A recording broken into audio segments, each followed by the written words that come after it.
Olá pessoal, bem-vindos a mais um vídeo do canal Redescobrindo o Caminho, onde aprendemos a Bíblia com um olhar judaico-messiânico.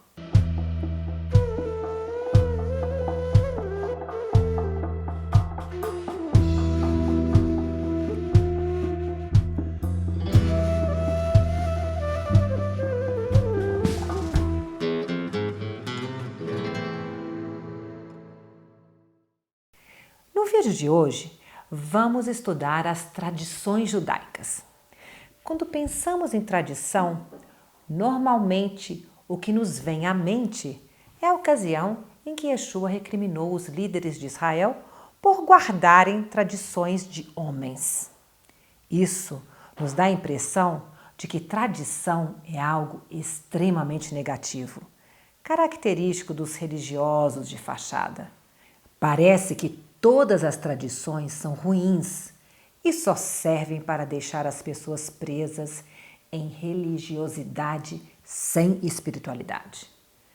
Praticar tradições seria então uma forma de aparentar limpo e puro no exterior, mas na verdade ser pecaminoso e sujo por dentro. Mas tradição não é necessariamente um sinônimo de hipocrisia e nem de atraso. Examinemos alguns versículos. Assim, pois, irmãos, permanecei firmes e guardai as tradições que vos foram ensinadas, seja por palavra, seja por epístola nossa. Ordenamos a vós, irmãos, em nome do nosso Senhor Jesus Cristo, que vos aparteis de todo o irmão que anda desordenadamente, e não segundo as tradições que de nós recebestes.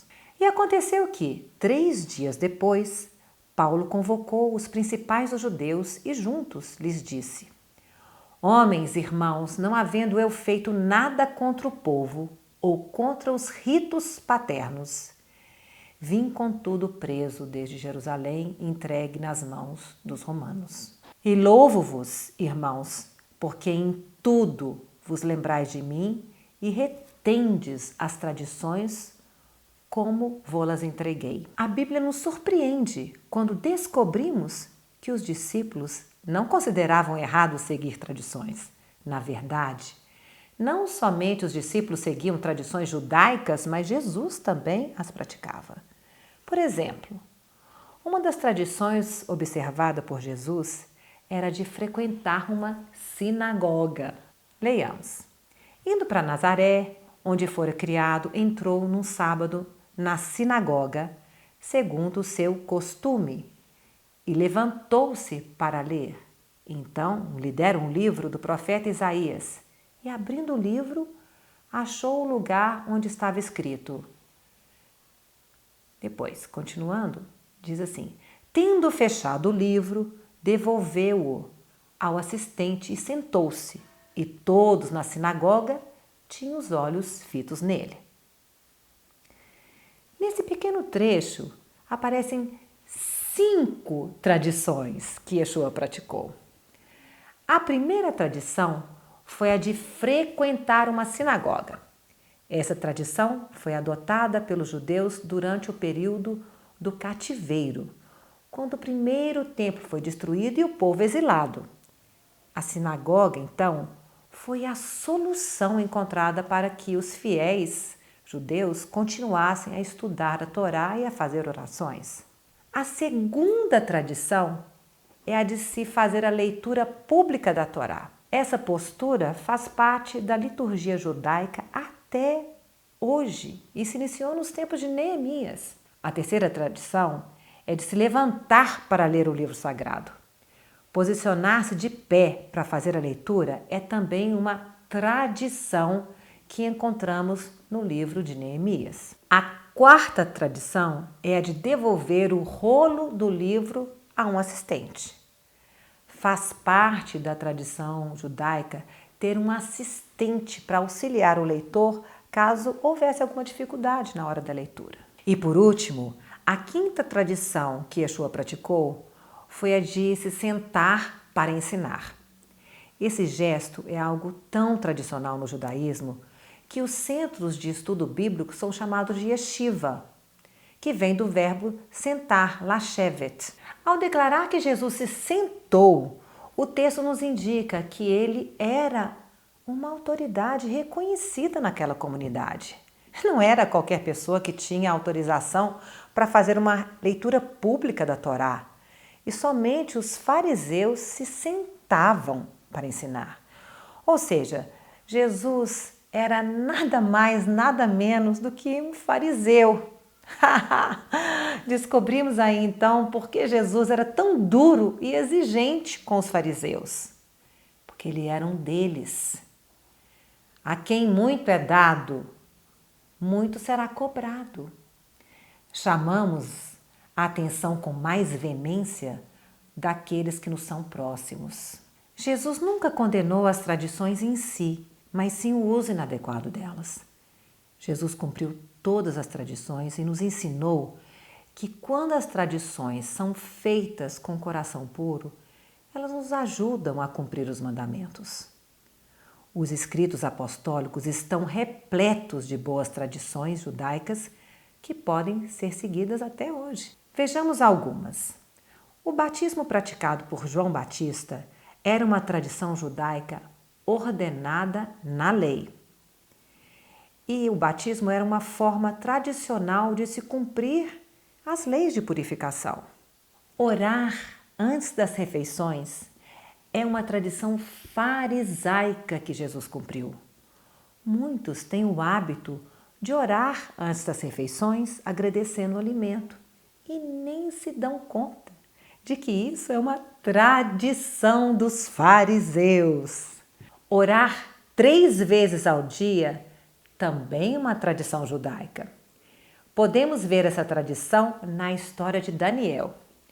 Daniel, mesmo estando na Babilônia e não podendo ir ao templo, mantinha suas orações naqueles horários. No judaísmo, orações padronizadas são recitadas 3 vezes ao dia, justamente nos horários em que os sacrifícios diários eram feitos no templo. As orações continuaram a ser feitas mesmo depois da vinda de Jesus. Vejamos, em Atos dos Apóstolos, vemos essa tradição sendo praticada pelos discípulos. Pedro e João subiam ao templo para a oração da hora nona. Esse era exatamente o horário em que o sacrifício da manhã era oferecido. Estariam os discípulos de Jesus errados por seguir essa tradição? Claro que não. Pelo contrário, criar o hábito de orar 3 vezes ao dia, inclusive, é uma ótima estratégia para se conectar com Deus. Outra tradição é orar voltado para Jerusalém. E essa tradição é praticada até hoje por todos os judeus que não vivem em Jerusalém. Ela se baseia no pedido que Salomão fez a Deus para que ele ouvisse a oração que fosse feita longe da terra de Israel. O culto de Havdalah, ou culto de encerramento do Shabat, é também uma tradição. Em Israel, até hoje, as pessoas se encontram depois do pôr do sol do sábado para um breve culto, muitas vezes seguido de um lanche. Os discípulos de Jesus tinham a tradição do Havdalah. Vejamos, no primeiro dia da semana, que seria o nosso sábado à noite, inclusive, eu fiz um vídeo só sobre esse assunto e vou deixar o link aqui para vocês consultarem. Voltando ao versículo. No primeiro dia da semana, sábado à noite, estando nós reunidos para o fim de partir o pão, Paulo, que devia seguir viagem no dia imediato, exortava-os e prolongou o discurso até a meia-noite. Outra tradição é frequentar uma sinagoga no sábado. Não há mandamento para se ir a um local de culto aos sábados, mas sim o de se guardar o sábado. Jesus nunca entrou numa igreja, muito menos num domingo. A tradição judaica de se reunir no sábado já está no Novo Testamento. 7 dias de luto sentado ou em shivá. Essa é uma tradição judaica pouco conhecida, porém podemos reconhecê-la quando lemos a passagem onde Jesus e seus discípulos vão ao encontro de Marta e Maria para confortá-las pela perda de seu irmão Lázaro. Leiamos. Muitos dentre os judeus tinham vindo ter com Marta e Maria para as consolar a respeito de seu irmão. Marta, quando soube que vinha Jesus, saiu ao seu encontro. Maria, porém, ficou sentada em casa. O texto declara que Maria ficou sentada, lashevet. Ela provavelmente estava cumprindo a tradição do Shivá, ou seja, de passar 7 dias sentada de luto. É também tradição do judaísmo ir ao encontro da família lutada e levar comida para alimentar os que ficaram sentados guardando esse luto. Encontramos essa tradição no relato dos amigos de Jó. Vejamos. Sentaram-se com ele na terra 7 dias e 7 noites, e nenhum lhe dizia palavra alguma, pois viam que a dor era muito grande. O patriarca José também cumpriu o Shivá. Chegando eles, pois, à eira de Atade, que está além do Jordão, fizeram ali grande e intensa lamentação, e José pranteou seu pai durante 7 dias. A Torá preconiza que aquele que entrou em contato com o morto deve esperar 1 semana para depois passar pelo mikve ou batismo, e depois disso ele poderá subir ao templo. E aquele que tocar em algum morto, ou um cadáver de algum homem imundo, será imundo por 7 dias. Ao 3º dia e ao 7º dia se purificará com esta água e será limpo.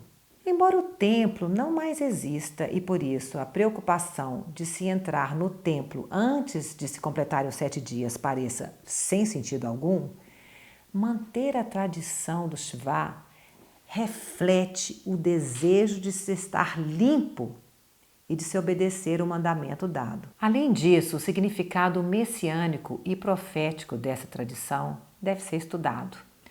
Os 7 dias longe do templo poderiam simbolizar o tempo atual, em que a humanidade, ainda sob a influência do pecado e da morte, está esperando, está aguardando e sendo convidada a se santificar para a inauguração de uma nova dimensão do novo céu e da nova terra. Por fim, colocar uma mezuzá no batente de uma porta é uma tradição que visa cumprir o seguinte mandamento. Vamos ler. As palavras que hoje te ordeno estarão no teu coração.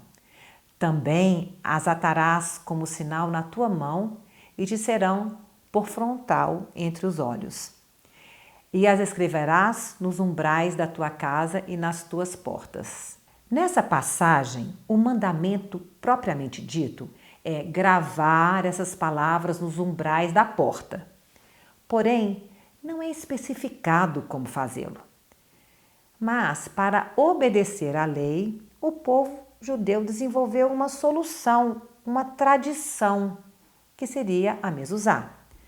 Quando vemos uma mezuzá colocada na porta, alguém cumprindo essa tradição, sabemos com certeza que lá mora alguém que teme a Deus. Além disso, essa tradição contém dicas messiânicas. Escrever esses dizeres: ouve, ó Israel, o Senhor nosso Deus é um. Amarás o Senhor teu Deus de todo o teu coração, de toda a tua alma, de toda a tua força. É escrito sobre a pele de um animal morto. Isso te faz lembrar de alguma coisa? Então, gravadas em uma mezuzá, essas palavras nos remete a Jesus, que foi morto, né? E no seu corpo está escrita as palavras de Deus por nós. Então é isso, pessoal. Terminamos o estudo de hoje e vamos combinar o seguinte. Na próxima vez que você pensar em tradições judaicas, lembre-se, as tradições foram feitas para nos ajudar a aproximar de Deus. E as tradições podem esconder mensagens preciosas que apontam para o Messias. Lehitraot. Bye bye.